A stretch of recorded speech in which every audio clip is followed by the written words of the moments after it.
جی السلام علیکم ورحمۃ اللہ وبرکاتہ۔ آپ لوگوں کے ساتھ انشاءاللہ جو پچھلا سیشن ہوا تھا تو میں نے اس کے جو آپ لوگوں کے ہوم ورکس دیکھے تھے تو ماشاءاللہ سب نے بہت اچھے سب نے آنسرز دیے تھے، 90% سے 95% سے زیادہ سب کے آنسرز ٹھیک تھے، تو الحمدللہ مجھے خوشی ہوئی دیکھ کے۔ اور I don't know, I'm doing but not video, no voice. Can you handle this? ٹھیک ہے، میں اب شروع کرتی ہوں، اور اس میں جیسے میں نے آپ لوگوں کے ساتھ ویکلی پلان میں ہر ہفتے شیئر کر لیتی ہوں تو آپ لوگوں کو آئیڈیا ہو جاتا ہوگا کہ آج ہمارے ٹاپکس کیا کیا ہیں، آج ہم کیا پڑھیں گے۔ تو پچھلے والے سیشن میں میں نے آپ لوگوں کے ساتھ آپ لوگوں کو یہ بتایا تھا کہ نزول قرآن کی جو 3 مختلف صورتیں تھیں کہ سب سے پہلے اللہ تعالیٰ نے لوح محفوظ میں قرآن کو محفوظ کیا، اس کے بعد پھر دنیا آسمان پہ یعنی بیت العزا میں اس کو رکھا، اور پھر وہاں سے 23 سال کے عرصے میں نبی صلی اللہ علیہ وآلہ وسلم کے قلب مبارک پہ قرآن کو نازل فرمایا۔ آج جو ہمارے ہاتھ میں قرآن ہے، جو مصحف ہے، اس کی بھی تین مرحلے ہیں کہ کس طرح سے یہ آج ہمارے ہاتھوں میں مصحف ہے۔ تو اس کی آج تھوڑا انٹروڈکشن ہے۔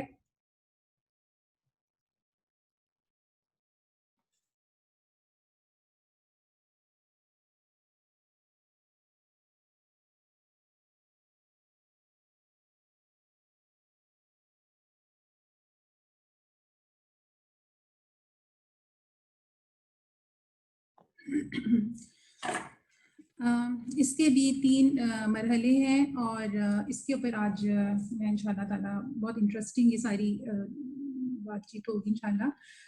پہلا جو اس کا مرحلہ ہے، اور اس کا جو میں نے ٹاپک کا جو نام رکھا ہے وہ ہے کیف وصل القرآن الینا، کہ ہاؤ قرآن ریچڈ اس۔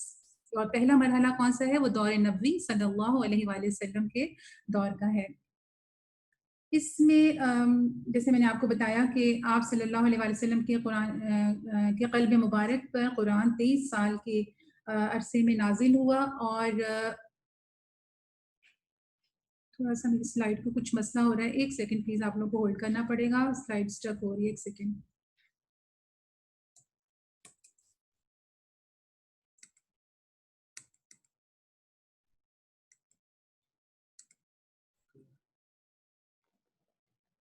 ٹھیک ہے تو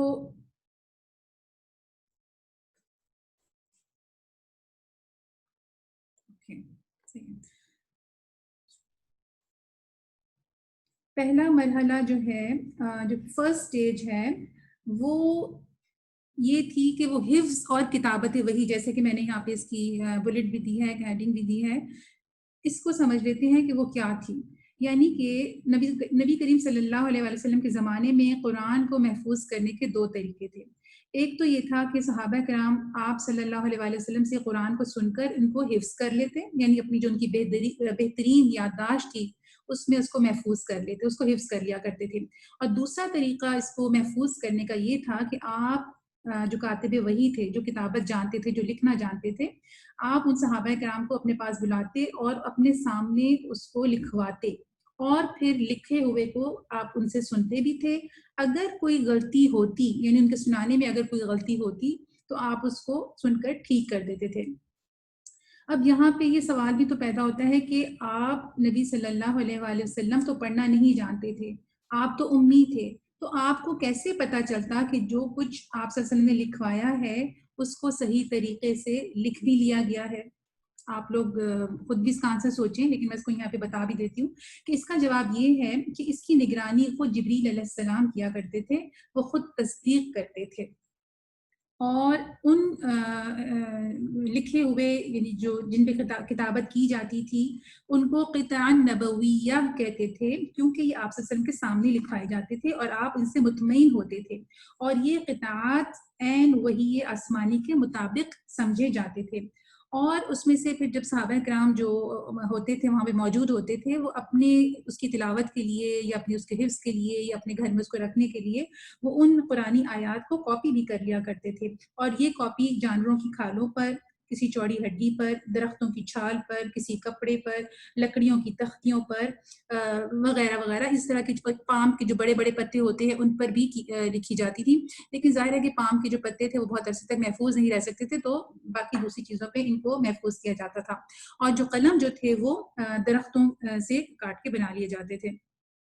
دوسرا اس کا پوائنٹ ہے کہ ہم تک قرآن کیسے پہنچا. اس میں اور کیا فیکٹرز تھے کہ قرآن کی جو ترتیب تھی اس وقت جو قرآن اس وقت جو ہمارے ہاتھوں میں مصحف ہے قرآن ہے، نزول کے وقت اس کی ترتیب یہ نہیں تھی. آپ سب جانتے ہیں وہ اس طرح سے کہ آپ کو معلوم ہے کہ جب پہلی آیت نازل ہوئی اقرأ باسم ربک الذی خلق، تو آج وہ تیسرے پارے میں ہمارے مصحف میں ہمیں نظر آتی ہے. اسی طرح قرآن کو کس سیکوینس میں رکھنا ہے، اس کی ترتیب کیا ہوگی، کس صورت کے بعد کون سی سورہ ہوگی، یہ سب آپ صلی اللہ علیہ وآلہ وسلم اللہ تعالیٰ کی ہدایت کے مطابق صحابہ کرام کو بتاتے تھے. حضرت ابن عباس رضی اللہ تعالیٰ عنہ فرماتے ہیں کہ آپ صلی اللہ علیہ وآلہ وسلم نے صحابہ کو بلایا جو لکھنا جانتے تھے اور فرمایا اس صورت کو فلانی فلانی جگہ پر لکھ دو. تو یہ ترتیب یعنی جو جس سیکوینس میں قرآن اس وقت ہمارے ہاتھوں میں موجود ہے، یہ ترتیب صحابہ کرام کی یادداشت میں محفوظ تھی، ورنہ لکھی ہوئی صورت میں وہ مختلف جگہوں پہ لکھی ہوئی تھی. پھر اس کا جو تیسرا پوائنٹ ہے وہ یہ ہے کہ اس کو جو پہلا مرحلہ جیسے میں نے کہا کہ کیا تھا نبی صلی اللہ علیہ وسلم کے دور میں کہ آپ ہر سال پورا قرآن رمضان میں حضرت جبریل علیہ السلام کو سناتے، اور اپنے وصال یعنی دنیا سے چلے جانے کے آخری رمضان میں آپ صلی اللہ علیہ وسلم نے 2 بار حضرت جبریل علیہ السلام کے ساتھ دورہ قرآن کیا، یعنی ان کو قرآن سنایا. اور اس کو العرضۃ الاخیرہ کہتے ہیں.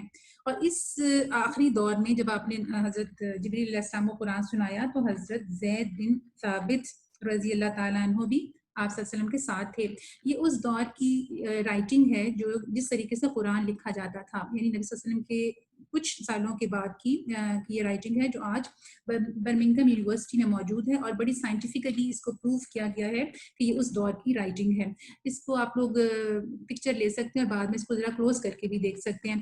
انشاءاللہ اللہ تعالیٰ نے موقع دیا تو پھر اسی پلیٹ فارم سے یعنی قرآن الفجر سے ہی میں پھر مزید اس کی ڈیٹیل بھی آپ لوگوں کو بتاؤں گی کہ اس وقت یہ رائٹنگ کیسی تھی اور آج یہ ہمارے پاس جو زیر زبر پیش اور نقطوں کے ساتھ ہے، تو یہ چینجز اور یہ کس طرح سے ہم تک یہ پہنچی ہیں انشاءاللہ. یہ دیکھیں نبی صلی اللہ علیہ وسلم کے وصال کے تقریباً 40 سال بعد لکھا گیا قرآن کا صفحہ جو یمن میں محفوظ ہے، اور یہ نبی صلی اللہ علیہ وسلم کے وصال کے تقریباً 20 سال بعد لکھا گیا قرآن کا صفحہ جو جرمنی کے میوزیم میں موجود ہے. اچھا، اب ہم دوسرے مرحلے پہ آتے ہیں. دوسرا مرحلہ یعنی کہ قرآن کو پرزرو کرنے کا، قرآن کو محفوظ کرنے کا اور مصحف کو اس شکل میں لانے کا، جہاں سے پھر اس کی ابتدا ہوئی. کہ نبی صلی اللہ علیہ وسلم کے زمانے تک تو یہ تھا کہ بس ان کو یادداشت میں محفوظ کر لیا گیا اور پورا قرآن لکھ لیا گیا، اور اس کی مختلف حصوں میں تھا، یعنی کوئی چھال پہ تھا، کوئی لکڑی کے تختی پہ تھا، کوئی اونٹ کی چوڑی جو شانے کی ہڈی ہوتی ہے کچھ اس پہ لکھا ہوا تھا، یعنی مختلف پارچمنٹس پہ وہ قرآن لکھا ہوا تھا. تو دوسرا مرحلہ جب آتا ہے یعنی حضرت ابو بکر صدیق رضی اللہ تعالیٰ عنہ کا دور آتا ہے اور آپ صلی اللہ علیہ وسلم کا وصال ہو جاتا ہے اور آپ خلیفہ وقت ہیں، تو جنگ یمامہ ہوتی ہے اس دور میں. اور جنگ یمامہ کے موقع پر بہت سارے جو حفاظ تھے یعنی جو قرآن کے حافظ صحابہ کرام تھے ان کو شہید کر دیا گیا. تو حضرت عمر رضی اللہ تعالیٰ عنہ نے حضرت ابو بکر سے کہا کہ جو کہ خلیفہ وقت تھے کہ قرآن کو ایک کتابی شکل دی جائے، یعنی کہ تمام اصلی قطعات جن پر قرآن تحریر تھا اور جو مختلف لوگوں یعنی صحابہ کرام کے پاس تھا ان کو جمع کر کے ایک مصحف کی شکل دی جائے. وجہ جیسے میں نے آپ کو بتائی کہ بہت سے حفاظ کرام جو تھے وہ شہید کر دیے گئے تھے، تو ان کو یہ خدشہ پیدا ہوا کہ ایسا نہ ہو کہ یہ قطعات بھی کہیں ضائع ہو جائیں کیونکہ حفاظ کی شہادت ہو رہی تھی.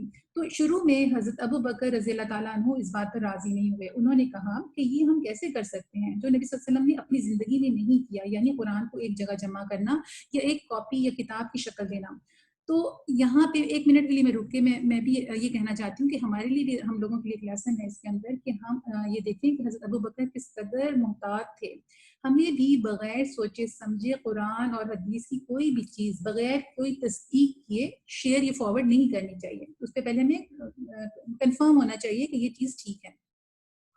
اچھا، یہاں پہ جیسے میں نے کہا کہ اس کو حضرت عمر نے تجویز دی حضرت ابو بکر کو، اور حضرت عمر جو تھے وہ شروع میں اس بات پہ راضی نہیں تھے، لیکن اس کے بعد اللہ تعالیٰ نے حضرت ابو بکر کا سینہ اس کام کے لیے کھول دیا، یعنی وہ اس بات پر راضی ہو گئے، ان کو شرح صدر اللہ تعالیٰ نے عطا فرمایا، اور انہوں نے اس کام کی ذمہ داری حضرت زید بن ثابت رضی اللہ تعالیٰ عنہ کے سپرد کی. جیسے میں نے بھی آپ کو پچھلی سلائیڈ میں بتایا تھا کہ وہ کاتب وحی بھی تھے، اور نبی صلی اللہ علیہ وآلہ وسلم کے ساتھ ارد الاخیرہ، یعنی جب آخری ان کا دور تھا، جب حضرت جبریل کو قرآن سنا رہے تھے، تو اس وقت وہ نبی صلی اللہ علیہ وسلم کے ساتھ بھی وہاں پہ موجود تھے. یہ بہت بڑی ایک ان کے لیے وہ تھی، ایک اعزاز تھا. تو آپ کو یعنی یہ ذمہ داری حضرت زید بن ثابت کو یہ ذمہ داری سونپی گئی کہ آپ اس کام کو انجام دیں، یعنی سب قرآن کو جمع کیا جائے اور اس چیز کو قرآن کی تشکیل کی جائے، ایک کاپی بنایا جائے. حضرت زید بن ثابت شروع میں اس بات سے کافی پریشان ہوئے، خوفزدہ ہوئے، ہچکچائے، اور کہنے لگے، یہ ان کا قول بڑا مشہور قول ہے حضرت زید بن ثابت کا، وہ فرماتے ہیں کہ واللہ لو کلفانی نقل جبل من الجبال ما کان بثقل علی مما کلفانی به، کہ اللہ کی قسم اگر یہ دونوں یعنی حضرت ابو بکر اور حضرت عمر رضی اللہ تعالیٰ عنہ مجھے پہاڑ منتقل کرنے کا حکم دیتے تو یہ اس کام سے زیادہ مشکل نہ ہوتا. تو بہرحال پھر انہوں نے حضرت زید بن ثابت کی سربراہی میں 12 لوگوں کی ایک جماعت بنائی، اور حضرت عمر کے گھر میں یہ لوگ جمع ہوئے. اس میں حضرت عثمان رضی اللہ تعالیٰ عنہ، حضرت علی، حضرت عبداللہ بن مسعود، حضرت خالد بن ولید، اور حضرت طلحہ بن عبید، اور حضرت حذیفہ رضی اللہ تعالیٰ عنہم وغیرہ شامل تھے. پھر انہوں نے اس پر کام شروع کر دیا انتہائی احتیاط اور ذمہ داری کے ساتھ، اور صحابہ کرام کے درمیان یہ اعلان کرا دیا کہ جس کے پاس قرآن کا جو حصہ لکھا ہوا ہے، جو آپ صلی اللہ علیہ وآلہ وسلم کے سامنے لکھا گیا ہو، وہ ایک گواہ کے ساتھ لائے جس کے سامنے یہ لکھا گیا ہو، اور اگر گواہ نہ ہو تو وہ آیات نہ لائے. اس بات کو دوبارہ سمجھیں کہ احتیاط کا کیا عالم تھا، کیا کیا ایک انہوں نے وہ چیز سیٹ کی کہ اگر آیات ہیں اور وہ نبی صلی اللہ علیہ وسلم کے سامنے لکھی گئی ہیں، اور اگر ان کے ساتھ کوئی گواہ ہے تو وہ آیات لے کے حضرت زید اور جو ان کے ساتھ ایک جو صحابہ کرام کی کمیٹی تھی اس میں آئیں، ورنہ وہ نہ آئیں. اچھا، اب ہوا یہ کہ تمام لوگوں نے لانا شروع کیا اور وہ اس کو آیات کو جمع کرتے گئے. آخری 2 آیات رہ گئیں جو کہ صرف حضرت خزیمہ بن ثابت کے پاس تھی، لیکن ان کے پاس کوئی گواہ موجود نہیں تھا. تو اللہ تعالیٰ نے پھر اس کا بھی ایک پہلے سے انتظام کیا ہوا تھا کہ یہ حضرت خزیمہ کے بارے میں ایک حدیث نبی صلی اللہ علیہ وسلم کی حدیث مبارکہ سامنے آئی کہ من شہد لہ خزیمہ فہو حسبہ، کہ اگر خزیمہ کو گواہی دیں تو ان کی گواہی کافی ہے. یہ کوئی چھوٹا سا ایک واقعہ ان کے بارے میں کہ کیوں نبی صلی اللہ علیہ وسلم نے یہ حدیث ان کے لیے بیان فرمائی تھی کہ ایک دفعہ نبی صلی اللہ علیہ وسلم نے سوا بن حارث کے ساتھ ایک گھوڑا خریدا، کوئی شخص تھا، تو وہ قیمت میں نبی صلی اللہ علیہ وسلم سے جھگڑا کرنے لگا. تو حضرت خزیمہ نے آپ کے حق میں گواہی دی کہ آپ جو بات فرماتے ہیں وہ صحیح ہے. بعد میں آپ صلی اللہ علیہ وسلم نے حضرت خزیمہ سے کہا کہ تم تو سودا کرتے وقت ہمارے ساتھ نہیں تھے، تم نے کیسے گواہی دی؟ تو انہوں نے کہا کہ آپ صلی اللہ علیہ وسلم جو تعلیم لائے ہیں وہ اس وقت ہمارے انہوں نے کہا کہ آپ جو تعلیم لائے ہیں اس کی سچائی کی بنا پر میں نے گواہی دی ہے. تو آپ صلی اللہ علیہ وآلہ وسلم نے فرمایا کہ خزیمہ اکیلا جس کے حق میں گواہی دے وہ کافی ہے، یعنی من شہد لہ خزیمہ فہو حسبہ. تو پھر اس نبی صلی اللہ علیہ وسلم کی حدیث کے مطابق حضرت خزیمہ سے 2 آیات لے لی گئیں. وہ 2 آیات یہ ہیں، ایک تو سورت توبہ کی آیت ہے 128 اور دوسری سورت الاحزاب کی آیت نمبر 23. آج جو میری لاسٹ جو میرا اس کا سیگمنٹ ہوتا ہے اس سیشن کا آیت آف دا ڈے، تو میں نے آج پھر اس کو یہی والی آیت اس میں بھی رکھ لی ہے. انشاءاللہ آخر میں ہم اس آیت پہ بھی بات کریں گے. پھر آ جاتا ہے تیسرا مرحلہ. دوسرے مرحلے تک تو پھر یہ ہوا کہ حضرت زید بن ثابت نے تمام آیات کو جمع کیا اور اس کو انہوں نے احتیاط کے ساتھ اس کو جمع کرنا شروع کیا. اور جیسے میں نے کہا کہ حضرت خزیمہ سے جب یہ احادیث لی گئیں تو اگرچہ اس وقت حفاظ، اس میں ایک اور چیز میں یہاں پہ میں مس کر گئی، وہ یہ تھی کہ اگرچہ حفاظ کو یہ آیات یاد تھیں مگر کسی اور کے پاس، جیسے میں نے کہا کہ لکھی ہوئی نہیں تھی، مگر ٹاسک یہ دیا گیا تھا کہ لکھی ہوئی بھی ہو اور حفظ بھی ہو اور ایک گواہ بھی ہو.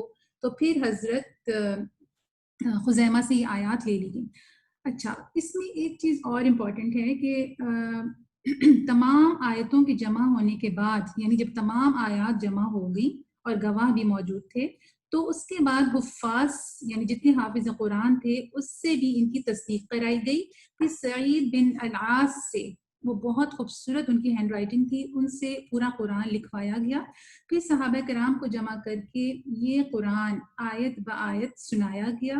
اور یہ روایات میں ہے اور اوتھینٹک روایات میں ہے کہ تقریباً 33,000 صحابہ کرام نے اس بات کی تصدیق کی کہ اس قرآن کا ہر لفظ درست ہے اور صحیح جگہ پر ہے.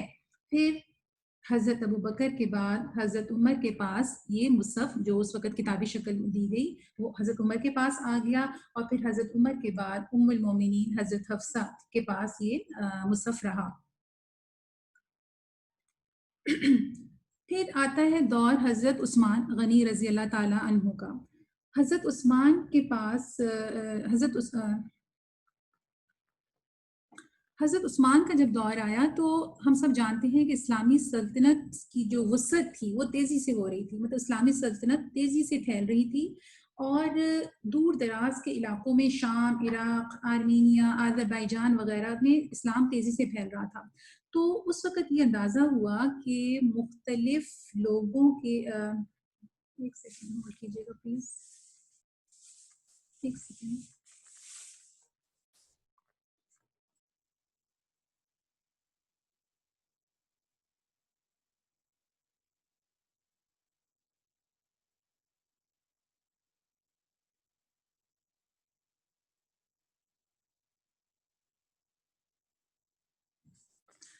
سوری. تیسرا دور جسے میں نے کہا کہ حضرت عثمان کے دور میں جیسے اسلامی سلطنت تیزی سے پھیل رہی تھی، تو یہ اندازہ ہوا کہ مختلف علاقوں کے لوگ، ان کے لہجے مختلف تھے، ان کی زبان مختلف تھی. تو اس بات کی ضرورت محسوس کی گئی کہ قرآن کی مستند کاپیاں بنائی جائیں تاکہ ان دور دراز علاقوں میں بھیجی جائیں، تاکہ وہ بھی قرآن کو اسی طرح سے پڑھ سکیں جس طرح کہ نبی صلی اللہ علیہ وآلہ وسلم کے دور میں پڑھا جاتا تھا. تو یہاں پہ پھر حضرت زید بن ثابت کی سربراہی میں کمیٹی کا قیام ہوا کہ کیونکہ آپ سب جانتے ہیں کہ حضرت زید بن ثابت حضرت ابو بکر کے دور میں بھی ان کی سربراہی میں ہی اس کو جمع کیا گیا تھا، اور وہ ارد الاخیرہ یعنی نبی صلی اللہ علیہ وسلم نے جب آخری بار حضرت جبریل کو قرآن سنایا تھا تو بھی وہ ان کے ساتھ تھے. تو ان کی سربراہی میں حضرت عثمان نے ایک کمیٹی بنائی جس میں حضرت عبداللہ بن زبیر، سعید بن العاص، عبد الرحمن بن حریث رضی اللہ تعالیٰ عنہ ان کو ذمہ داری دی گئی، اور حضرت حفصہ سے قرآن لیا گیا اور ان سے کہا گیا کہ اس سے مزید ان کی کاپیاں بنائی جائیں.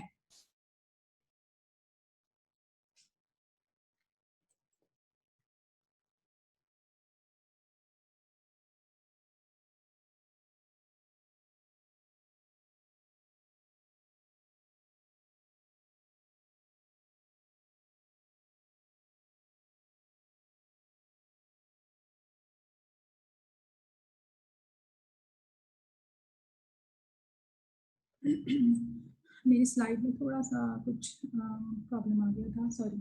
اچھا، تو پھر ہوا یہ کہ ایک حضرت عثمان رضی اللہ تعالیٰ عنہ کے دور میں جب انہوں نے حضرت حفصہ سے وہ قرآن لیا جو حضرت ابو بکر کے دور میں ایک قرآن تھا، اور جب ضرورت محسوس کی گئی کہ اس کی مزید کاپیز بنائی جائیں تو انہوں نے ایک کاپی جو بنائی جس کو ماسٹر کاپی یا المصحف الامام کہا جاتا ہے، اس کو مدینہ میں رکھا گیا، اور اس کے علاوہ 7 اور مستند کاپیوں کی تیاری کی گئی. اور ہر صوبے کو، یعنی جتنے یہ 7 صوبے تھے اس وقت، مکہ، بحرین، کہیں پہ 8 کی بھی روایت ملتی ہے لیکن مکہ، بحرین، شام، مصر، کوفہ، بصرہ اور یمن، ان علاقوں میں، ان صوبوں میں ان 7 کاپیوں کی تیاری کے بعد ان کو ایک قاری کے ہمراہ ان صوبوں میں بھیجا گیا تاکہ وہ قاری اس صحیح طریقے سے قرآن کی تعلیم ان کو اس جگہ پہ بھی دے سکیں. اس کے علاوہ جب یہ 7 کاپیوں کی تشکیل ہو گئی، یعنی 7 مصحف بن گئے، ان کو ہر صوبے میں ہر قاری کے ہمراہ بھیج دیا گیا، تو اس کے بعد حضرت عثمان نے جو ایک اور کام کیا وہ یہ کیا کہ اس کے علاوہ، یعنی ان 7 کاپیز کے علاوہ، ان 7 مصاحف کے علاوہ جو بھی آیات یا کچھ بھی ان کو جو لکھا ہوا ملا جو ان مصحف کے مطابق نہیں تھا ان کو تلف کر دیا گیا، یعنی ان کو ضائع کر دیا گیا تاکہ بعد میں کسی بھی قسم کا کوئی اختلاف نہ ہو، تو ان کو ضائع کر دیا گیا۔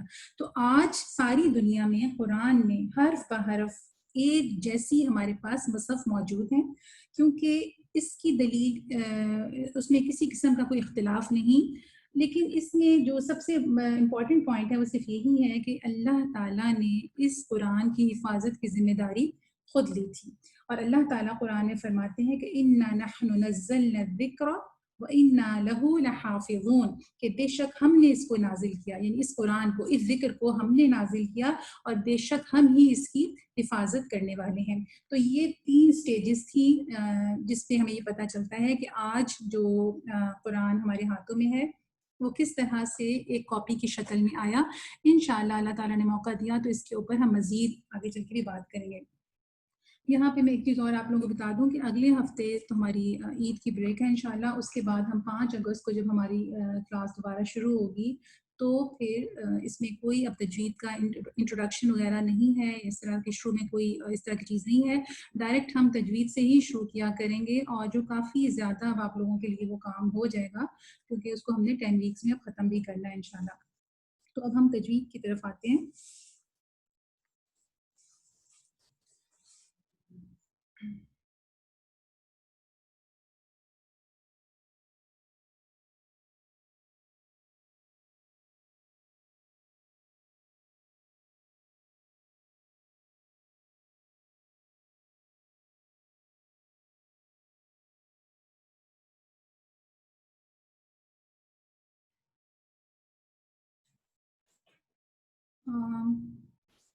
سوری، پھر سلائڈ اٹک رہی ہے میری، یہاں پہ اسٹک ہو جاتی ہے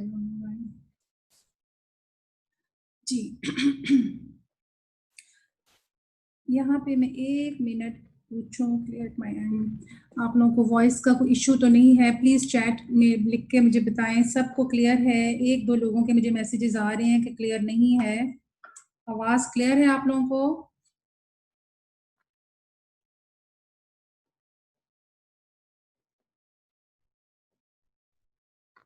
نو کلیئر یس یس گڈ۔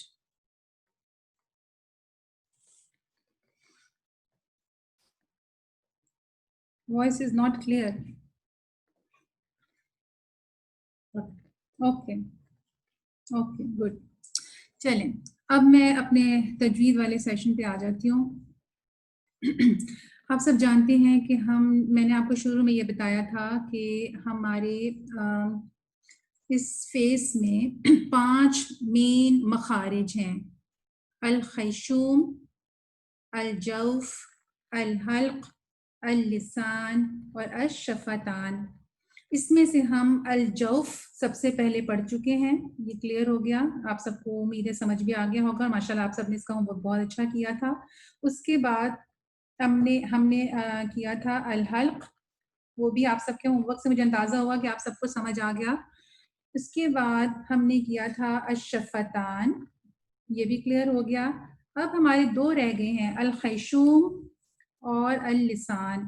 تو آج پہلے ہم الخیشوم کو کمپلیٹ کر لیں گے اور اس کے بعد ہم اللسان، چونکہ اس میں 18 مخارج ہیں، زیادہ ہی بڑا ہے، تو اس کو پھر ہم عید کے بعد باقی اس کو ہم کمپلیٹ کریں گے۔ آج اس کا ہم پارٹ 1 اللسان کا انشاءاللہ کر لیں گے۔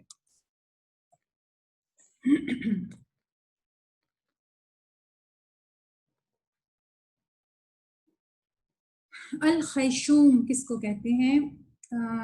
الخیشوم کہتے ہیں نیزل کیویٹی، دا نیزل کیویٹی، اور یہ دیکھیں آپ کو تصویر سے بھی پتہ چل رہا ہے کہ اس کو تھوڑا سا میں آگے جا کے اگلی سلائڈ پہ ایکسپلین کرتی ہوں۔ انر پارٹ آف دا نوز۔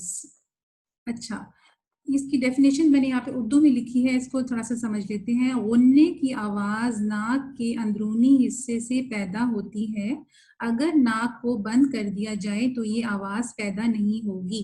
اب میں اس کو تھوڑا سا سمجھا دیتی ہوں آپ کو۔ دیکھیں، 2 غور سے سنیے گا، 2 لیٹرز ہیں پورے قرآن میں، 2 حروف ایسے ہیں جو الخیشوم میں ان کی جو پیدا ہوتے ہیں وہ 2 لیٹرز کون سے ہیں؟ وہ ہے النون یعنی نون اور دوسرا ہے میم. یہ 2 لیٹرز ہیں جن پہ غنہ کیا جاتا ہے. غنہ کیا ہوتا ہے اس کو پھر میں آگے جا کے ایکسپلین کرتی ہوں. بس آپ لوگوں نے صرف ایک بات یاد رکھنی ہے کہ پورے قرآن کی تلاوت کے دوران جہاں پہ بھی نون اور میم آئے گا وہاں پہ ہم غنہ کریں گے. اب غنہ جو کرنا ہے اس کے کئی لیولز ہوتے ہیں. انشاءاللہ تعالیٰ جب ہم یہ کورس کمپلیٹ کر لیں گے تو پھر میں غنہ کے لیولز اور کچھ اور چیزیں ہیں جو میں اس کورس کو چونکہ میں نے بیسک رکھا ہے پھر آپ میں سے جو تفصیل سے پڑھنا چاہیں گے پھر یہ ان کے لیے کلاس ہوگی جس میں ہم مزید چیزیں ڈسکس کریں گے. آج کے لیے آپ نے صرف اتنا یاد رکھنا ہے کہ غنہ کرنے کے لیے 2 لیٹرز ہوتے ہیں. غنہ کو میں بھی تشریح کروں گی کہ 2 لیٹرز ہیں وہ ہیں نون اور میم. اور وہ جیسے آپ لوگ پڑھ چکے ہیں اس میں سے ایک آپ نے میم تو پڑھ لیا تھا کہ یہ لیٹر جو ہے یہ ہونٹوں سے ادا ہوتا ہے. ابھی نون کا مخرج ہم نے نہیں پڑھا لیکن میم کا مخرج ہم نے پڑھ لیا تھا پچھلے ہفتے کہ یہ ہونٹوں سے ادا ہوتا ہے. اچھا اب الخیشوم جیسے میں نے کہا کہ نیزل پیسیج جس کو بھی کہتے ہیں الخیشوم اس کو عربی میں کہتے ہیں. یہ مخرج کسی خاص حرف کا مخرج نہیں. آپ کو پتہ ہے کہ یہ جو الخیشوم ہے یعنی جو نیزل پیسیج ہے یہ ہمارے جو 5 بنیادی 5 مین جو آرٹیکولیشن پوائنٹس ہیں یہ ان میں سے ایک ہے. ٹھیک ہے تو یہ کسی اس میں سے کوئی لیٹرز نہیں نکلتے یعنی میم اور نون کا یہ مخرج نہیں ہے مگر یہاں سے نون اور میم کی صفت ادا ہوتی ہے جسے غنہ کہتے ہیں. یعنی اس کا بڑا رول ہے اس پارٹ کا نون اور میم کو خوبصورت طریقے سے قرآن کی تلاوت کو اچھا بنانے کے لیے اس کا بہت امپورٹنٹ رول ہے. غنے کی یہ آواز اور یہاں سے غنہ پیدا ہوتا ہے. غنے کی آواز ناک کے اندرونی حصے سے آتی ہے اور اس آواز میں زبان کا کوئی حصہ نہیں ہوتا. آپ اس کی پکچر لے لیں اس سلائڈ کی اور اس کے بعد آپ اس کو ذرا غور سے سمجھ لیجئے گا. لیکن میرا خیال ہے سب سے آسان ترین چیز ہے لیکن جب ہم اس کی تشریح پڑھتے ہیں تو یہ ذرا الفاظ زیادہ ہو جاتے ہیں ورنہ یہ سمجھنے کے لیے تو سب سے آسان ترین قاعدہ ہے. میں جب بھی اپنی کلاسز میں تجوید کو پڑھاتی ہوں میرا خیال ہے دوسرا قاعدہ میرا یہی والا ہوتا ہے کیونکہ یہ سب سے آسان ہے. تو اس کو بس آپ نے صرف یہ چیز یاد رکھی ہے کہ نون اور میم جو ہیں یہ مخرج اس یہاں کے نہیں ہیں لیکن نون اور میم کو صحیح ادا کرنے کے لیے ہمیں الخیشوم کا سہارا لینا پڑتا ہے. اس کے بغیر یہ لیٹرز پراپرلی ادا نہیں ہو سکتے. اچھا میں اس کی کچھ ایگزامپلز دیتی ہوں کہ آپ کو زیادہ کلیئر ہو جائے گا. جہاں پہ میم آ رہا ہے تو آپ نے نہیں سوری یہ میرے پاس میم کی ایگزامپلز ہیں. یہ سب میم کی ایگزامپلز ہیں. آپ نے نا اس پہ غور کرنا ہے جب میں میم پڑھتی ہوں. اچھا آپ پہلے تو یہ دیکھیں کہ اس میم پہ شد نہیں ہے. ٹھیک ہے اس پہ میم پہ شد ہے تشدید ہے. اس میم پہ بھی شد نہیں ہے اس میم پر ہے. ٹھیک ہے آپ نے بس صرف یہ آج سمجھنا ہے کہ ہر طرح کا میم جو ہے نا وہ غنہ کی صفت اپنے اندر رکھتا ہے. جیسے میں نے پہلے کہا کہ اس کے لیولز ہیں کئی لیولز ہیں کہ کہاں پہ غنہ زیادہ ہوگا کہاں پہ کم ہوگا. انشاءاللہ اس کو ہم پھر اگلے کسی کورس میں پڑھ لیں گے. یہاں پہ اب میں پڑھتی ہوں علیکم. اگر میں اپنی ناک کو بند کر لوں یعنی جو میری خیشوم میں جہاں پہ میم کی آواز پیدا ہوتی ہے اگر اس کو ہم ناک کو بند کر کے علیکم پڑھیں تو آپ دیکھیں کہ میم کی ساؤنڈ پراپر آتی نہیں. آپ سب کر کے دیکھیں علیکم کہیں اور اپنی ناک کو بند کر کے کہیں علیکم. میم کی آواز ختم ہو جاتی ہے. ہونٹوں سے تو میم ادا ہوتا ہے مگر ہوا کیا کہ ناک کو بند کرنے سے وہ غنہ اندر پیدا ہی نہیں ہوا. علیکم کی جو ساؤنڈ ہے نا اس کو غنہ کہتے ہیں. اسی طرح دوسرا لفظ آپ دیکھیں یہ والا ثم یہاں پہ غنہ زیادہ ہو رہا ہے کیونکہ اوپر شد ہے ثم. ٹھیک ہے اسی طرح مؤمن زیر زبر پیش کے ساتھ ہو سکون کے ساتھ ہو شد کے ساتھ ہو ہر جگہ غنہ ہوگا. اسی طرح چوتھی اگزامپل دیکھیں یہ والی نعم یہ جو کی ساؤنڈ ہے اگر آپ اس کو اپنی ناک بند کر کے پڑھیں گے نا تو غنہ ادا نہیں ہوتا. اس ایگزامپل کو میں آپ سب سے کہہ رہی ہوں کہ آپ سب اپنی ناک کو بند کریں ہاتھ سے پکڑ کے دبائیں اور پھر اس کو پڑھ کے دیکھیں. مطلب میم صحیح طریقے سے ادا ہی نہیں ہو پاتا. اسی طرح سے مالکون ہم غور کریں ہم غنہ بے شک سکون ہے مگر غنہ ہے ہم. اسی طرح انی الناس جنت منہم